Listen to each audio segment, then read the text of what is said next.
Hey guys, I thought I'd do a video on Melanotan 2, giving you my experience and thoughts on the compound as a whole, as well as my protocol and the results that I got, as well as some of the other effects and side effects.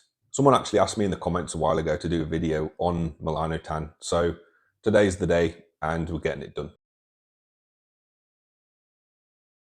Melanotan 2 is a synthetic analog of the alpha melanocyte stimulating hormone in the form of a water-based peptide that's actually been named the Barbie drug by the media because it can produce a deep natural tan, aid in fat loss, and can actually increase libido. It targets the melanocortin receptors 1 through 5, which are each responsible for different biological effects. They isolated the libido part, and that's actually sold as a separate compound called PT141, which mainly activates the MC3R and MC4R. MC1R, which is the receptor that melanotan hits the most, is responsible for skin and hair pigmentation via a process called melanogenesis, basically just increased melanin production. Yep, that's right. Melanotan 2 can actually darken your hair if you stay on it long enough.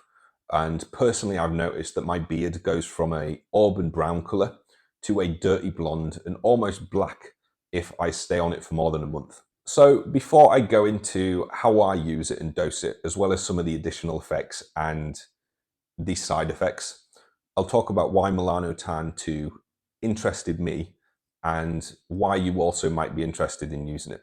Now, I'm someone who is naturally very pale, as you'll see later on with some of my before pics.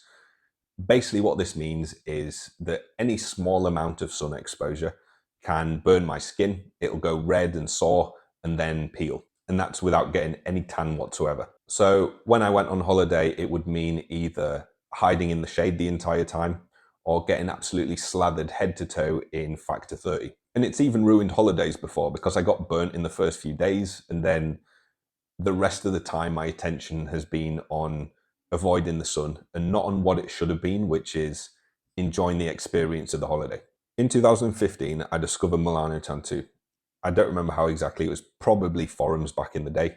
And that was the first time I started researching and looking into it. The first time I used it though was the following summer in 2016.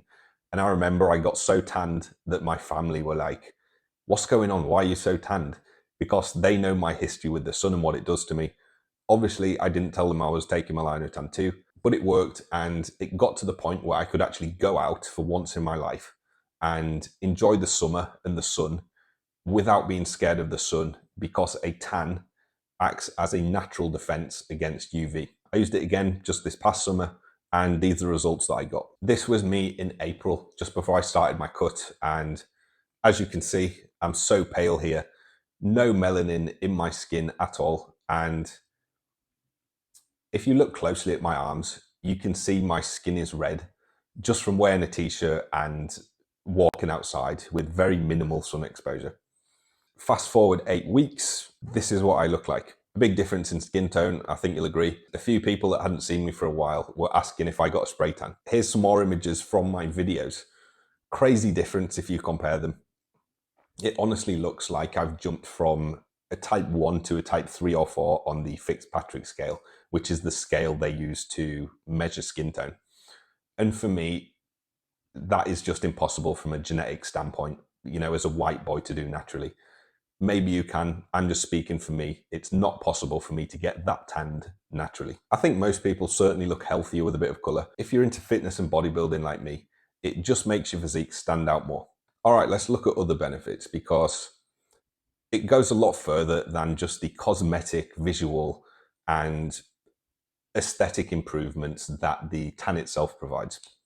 The first underrated benefit that is actually major for someone that was in my starting position, and that is liberation and freedom.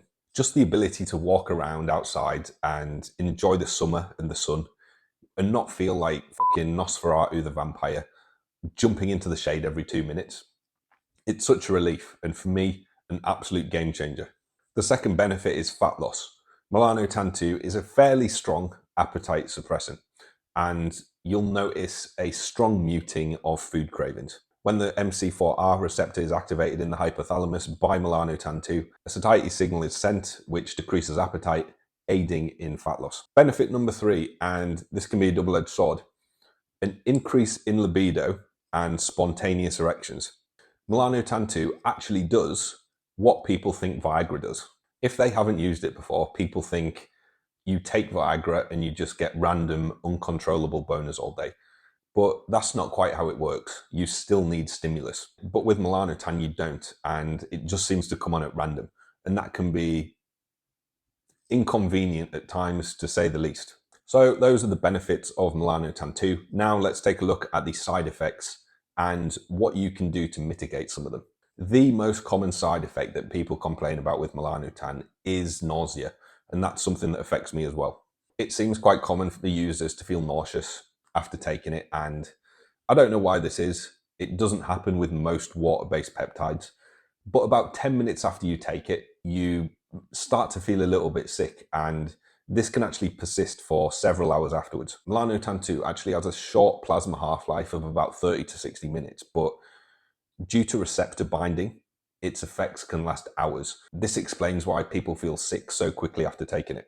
Something that I have noticed though is that the nausea does decrease as you keep taking it because you develop a tolerance, and you can prevent it from being too severe if you keep the doses low. I'll go into dosing later on.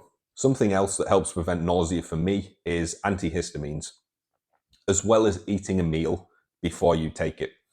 For some reason, the more empty your stomach is, the more intense the nausea can be.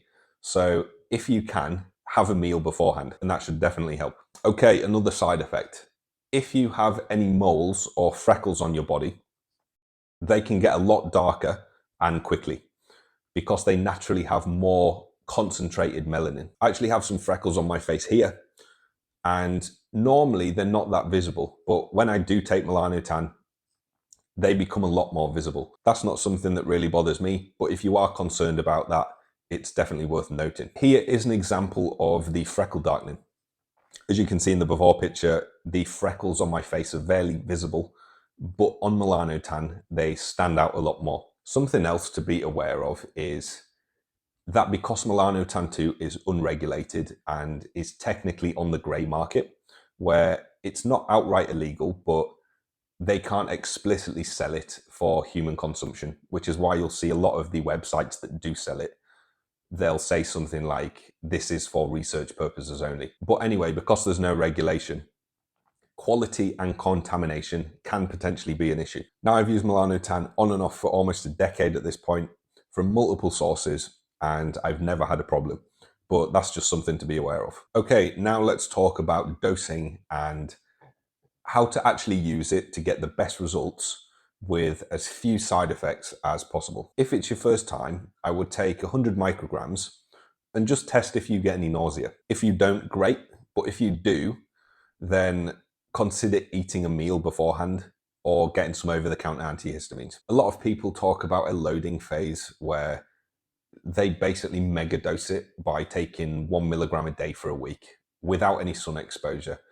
And to me, that approach is silly. It's just begging for horrible nausea and rapid freckle and mole darkening. What you should do instead is, if you've taken the 100 micrograms and been fine, take 250 micrograms for 7 days and then start sun exposure. This is going to be enough time for your body to adjust to the compound.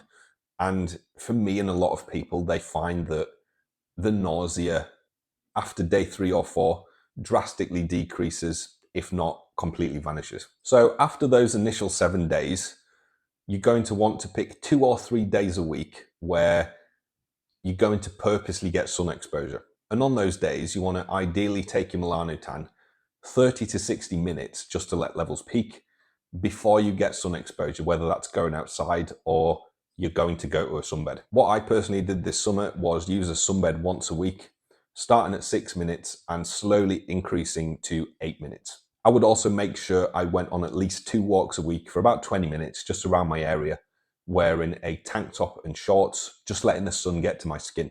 If you're watching this and it's winter, or you're in a place that doesn't get much sun and it's cold, then you'll have to rely on sunbeds exclusively. So on the screen now is a more visual guide as to what I personally did this summer, starting from week number 1. Okay, week number 1, this was the start of May.